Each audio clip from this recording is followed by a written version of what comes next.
Hey everyone, it's Catherine and Champ. If you can see him in the camera, he is my trusty sidekick and Vishla. And so today we're going to talk about why there's so much power in the silence or the stillness. So we are in a way overstimulated world where everything is constant. We're hearing constant dings and notifications, and even when our oven preheats, it's giving us a little tune. Dishwasher stops, it sings us a little song. We are so overstimulated that your brain feels really like it's on overload. And what this does is it makes us not be able to focus and concentrate with that. And then you get frustrated because you can't focus and concentrate, and it's a vicious cycle. Then you feel unproductive and feel like it's not worth trying anything. It's no use in making plans because it's just not gonna happen, and it's a waste of your time to even try. And this is really sad, but it's one of those things that it's very common. It's very common, and we all do it. And we have to be able to learn to catch ourselves when we start to do this. So one thing I highly recommend is, I love meditation. And bear with me here. When I started hearing about meditation many years ago, I was one of the ones that rolled my eyes, said, this is not me, this is too, and just discarded it completely.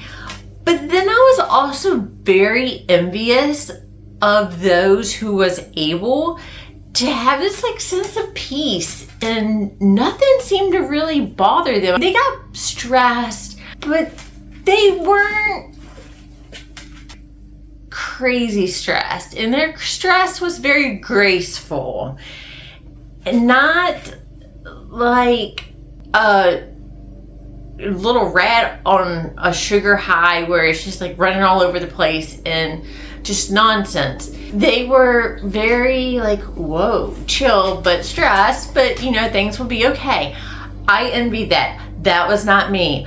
I was a bundle of nerves for the majority of my life. Couldn't really tell you why I was a bundle of nerves, but I just felt anxious and everything all the time. So what has helped is I have started meditating, and so I would do it now and then, and I noticed it made me feel better. It made me slow down. And so there was a few times where I wanted to do a streak, a meditation streak of 90 days. And I was like, I want to do it for 90 days.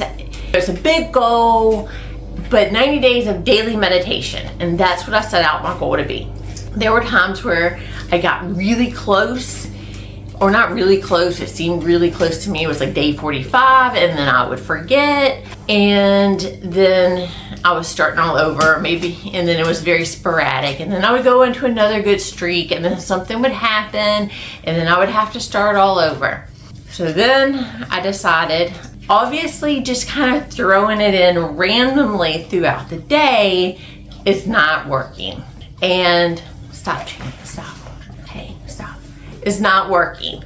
So what I did was I built it. One of the most regimented part of my days is my morning routine. Love my morning routine. I'm willing to share it with anybody. So if you want to get in contact with me and discuss morning routines, because they're a great way to start your day, then I have my contact information in the show notes link, episode notes, and you can contact me and we can talk about it. So morning routine, very, very regimented. The more regimented I am, and this is people in general, but the more of a regimen you have, the more freedom you have, because you don't have to use that brain space. You're able to use that mental energy for something else instead of trying to. It's a whole nother episode. Definitely we'll get into that. But anyway, back to my morning routine. I started adding my meditation into my morning routine. And so when I got to 90 days, I was like, this is awesome. Let me see if I can make it to 120 days. Then I made it to 120 days and I was like, oh, let me see if I can make it to 150 and so on. Today, I hit 3 years of daily meditation every day, and I cannot tell you how much it has helped me as an individual with just, natural anxiety. Some of us are just more wired to be more anxious than others, but it also has provided me with a lot of clarity because it gives us that time to just not focus on anything, and you're able to walk away after your meditation with much more peace and feeling like together mentally with it, because you've given your brain a timeout. It's a good way to put it. You put it in timeout where you're not focusing on anything. So I found it the best thing until I got used to the meditation was using guided meditations, because then I just listened to and did whatever they told me to do. If the meditation told me to focus on the air going in and out of my lungs, that's what I did. My brain was given that activity to do, and then it didn't need to be worried about the 6 other different things that it would be normally focused on. And then I was able to just go with music, just have music in the background and go from there.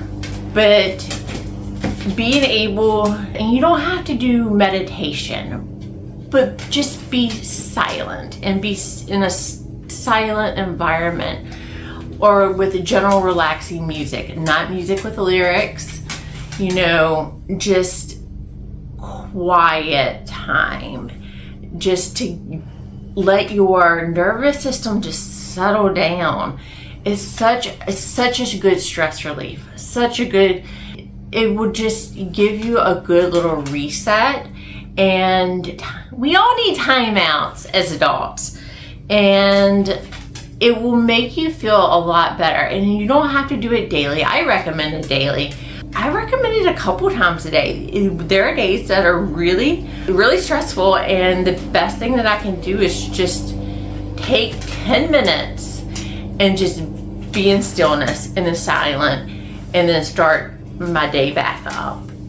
And that little reset just gives me that break. It stops that sympathetic nervous system going haywire and just settles me back down. Let me know what you think. I'm really interested to hear. Are you a meditator? Are you not a meditator? Would you consider being a meditator? And yeah, if any questions, feel free to hit me up in the DMs or at my email at oneultracoach@gmail.com. That's 1 and the number 1 ultracoach@gmail.com. All right, cool. See you next time. Thanks and God bless.